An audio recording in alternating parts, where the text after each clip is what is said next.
Okay, let's talk about Seeking Sister Wife. Let's talk about the Epps, the Merryfields, naturally, and the Foleys.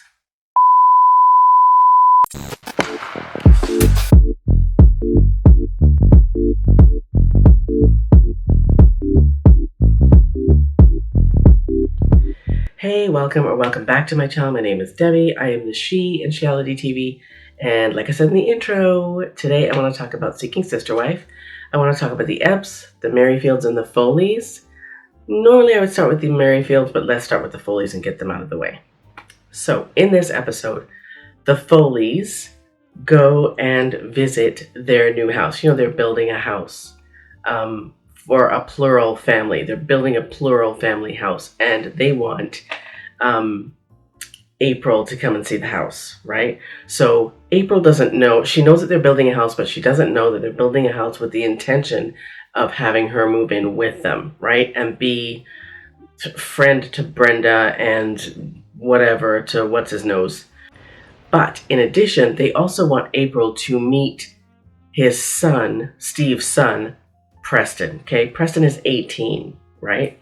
And of course, their daughter wants nothing to do with it, so she's out of the picture. And I mean, who could blame her, right? What is she, 16? Who could blame her?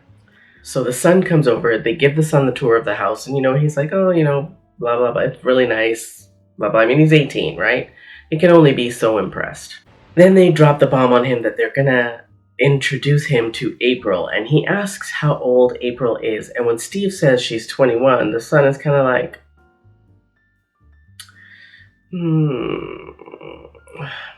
oh, well, what is he gonna say, right? What's he gonna say? He's taking the, well, as long as my dad is happy road. And like I said before, the daughter has chosen to just opt out, right? And again, who could blame her?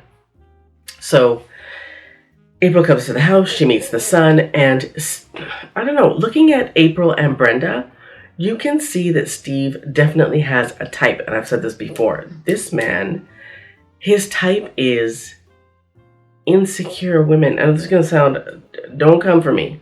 This is going to sound maybe a little strange, but he likes, just hear me out. Hear me to the end of this sentence before you get in the comments.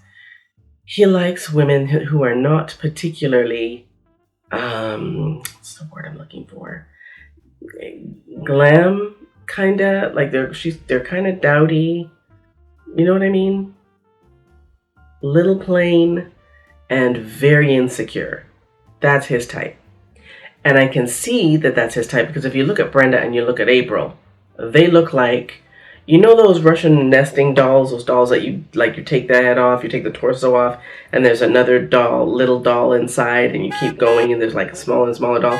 They look like that, or they look like mother and daughter, right? These women look like, April looks like what Brenda might have looked like at 21 years old, right? April gets to the house, and she's meeting Preston. And just her mannerisms, like her body language, screams, I'm young and I'm insecure. And, oh my God, it made me want to cry. It made me feel like, you dirty old bugger. Like, how dare you take someone's daughter and turn her into your I feel like he's turning into his plaything. Do you know what I mean? Like, he's not having her join their family because, oh, he loves her or whatever. Like, do you know what I mean? And wants to marry or whatever. This man, all of these guys are just fucking gross. Like, it made me sad. It made me sad because she's 21 years old. She is emotionally very young. Steve is a good-looking guy, and I feel like he knows that. And she is probably the way Brenda might have been when she was 21, or the way Brenda might have been when she met Steve and his first wife, right? She was just happy to have a man, and she was happy to have a good-looking man, right? Now that Steve wants to bring on a second wife, because remember, his first wife left because she didn't like the polygamy thing. She didn't like having a second wife, so she left. And Brenda thought, oh, goody. I got him all to myself. But she doesn't have him all to herself anymore. And I don't feel like she likes the fact that he wants to bring on a second wife, right? She's coming up with every excuse in the book. Oh, she doesn't. She's not here for me. And I really wanted a friend. And I said it before, bitch, if you want a friend, go find a friend. Go take a class. Go join a club. Go do something. Go get a job. Make friends. Don't expect that a 21-year-old is going to want to be your friend. Who does that? She's 43. Like, what's wrong with her? Anyways, so April comes to the house and she gets the tour and she meets the son. And to say that this is an awkward meeting is an understatement. But you also got to think, how could it be anything but awkward? Like, the son knows that his dad has a physical relationship with this woman who is 3 years older than he is, right? Anyway, their meeting is kind of awkward. It kind of begins and ends, right? It's not really long. There aren't any real milestones or anything like that. Nothing real big happens with them, except for April meets the kid. And if you watch, all you can do is watch April's body language. She's so very insecure, like, you know, the twiddling of the fingers and the crossing of the ankles while she's standing, and, you know, she's just really insecure. And it actually made me sad. It actually, all I could think was, this dirty old man is gonna take this poor young girl's innocence. I feel bad for her. That's who I feel bad for. Anyway, enough about the gross old Foleys. Let's talk about the Merryfields. So in the last episode, maybe a couple of episodes ago, the Merryfields went to Brazil to visit. Well, not even to visit. They went to Brazil to talk Roberta into buying her plane ticket and actually coming to the US, right? So here's what I noticed about their interaction with Roberta and her mother, right? Okay, so Roberta's mother is supposed to be so gravely ill, remember? But looking at this woman, I don't feel like she is gravely ill. She's old. She's not even that old, but she can still get around, right? She might not be the healthiest woman, but they meet with her and, you know, they sit down, they eat, and they have their conversations. And Roberta's mother tells them that she, you know, how tight she and Roberta are, and she's really going to miss her, and she's really sad that she's going. And I think to myself, you people are selfish as shit. You're so selfish. All you can think, like, the woman tells you Roberta is all she has, and all you can think about is getting her to the States so that you can make babies with her. You're disgusting. Like, they are disgusting. On the flip, Roberta is making every excuse in the book not to go to the US. Like, on the one hand, she says, yes, I want to go to the US. I can't wait. Yes, let's book the ticket. But on the other, she goes for a walk with Danielle on the beach. I mean, she goes with both of them, and then she asks Garrick if he will bug her off so she can talk to Danielle in private. And what she wants to speak to Danielle about in private is, she wants to know if Danielle is doing this for herself because she really wants to, or is she doing it because Garrick wants her to do it? And lets her know that whole thing with Leah, that whole them trying to find another woman before she actually lands in the US, she's still pissed about that. So I don't know if it's so much that she's still chapped about that. I feel like she is, but she's not as chapped, I feel like, as she's letting on, because there's a piece of me that feels like, you know what, Roberta doesn't want to go to the States because she doesn't want to leave her mother. How could she leave her mother? If her mother has told them that Roberta is all she has, how could Roberta leave her mother and feel good about that? Do you know what I mean? I wouldn't feel good about if my mother was verbal about the fact that, you know what, she's all I've got. I'm all she's got. We're all each other has. Yes, there's probably a piece of Roberta that's like, you know what, I'm going to go to the States and then I'm going to bring my mom there, right? But who knows? Her mom ain't no spring chicken. And she's supposed to be not in the best of health. So who's to say that her mom will ever make it to the States? I know that sounds really grave. And I don't mean to sound like such a downer, but I don't know. How can you not think about that, right? How could she not think?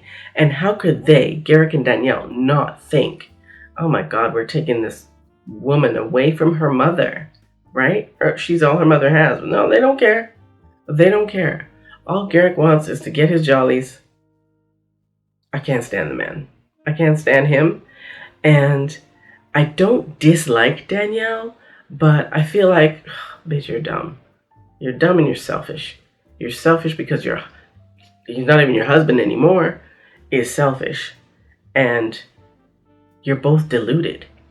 Anyways, so yeah, they leave it at that, right? Roberta and Danielle are having their conversation on the beach, and Roberta makes it clear that, you know what? I'm still chapped about the fact that you started dating someone else. And I want to know if you're doing this for you or are you doing it for Garrick? Now, how long has it been?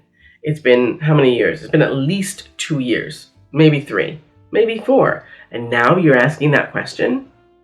Now that it's come down to brass tacks, you've got, what, a week or 2 left on the time clock to go to the embassy and get your visa? And now you ask that question. Yeah, she ain't going. She ain't going to no U.S. There, whatever money that they've been sending her, they can kiss that goodbye because she's not going to the U.S.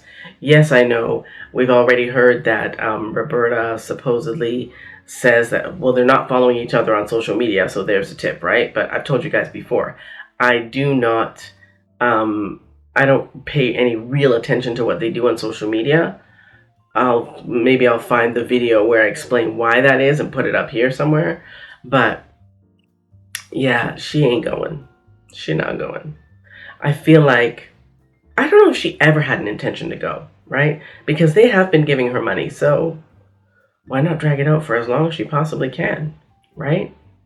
And they're so overly emotional. Everything is, oh my God, God wants. Get that Garrick POS actually had the nerve to say that God wants them to wait. After Roberta said, I don't want to get pregnant before I get to the States, he turns around like the next day or something and says, well, you know what? God wants us to wait. God says that we shouldn't get pregnant before you go. Dude, shut up. She already told you she doesn't want to do that. So you and your God can move along. Let's talk about the Epps family, because this little Marcus dude. Okay, so in the last episode, so for the last few episodes, he's been dating this Janae, right?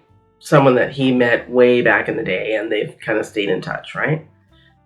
He's trying to talk her into being his third wife, but remember, he dated another woman, and I can't remember her name. She had the blonde dreads, and she's got braces.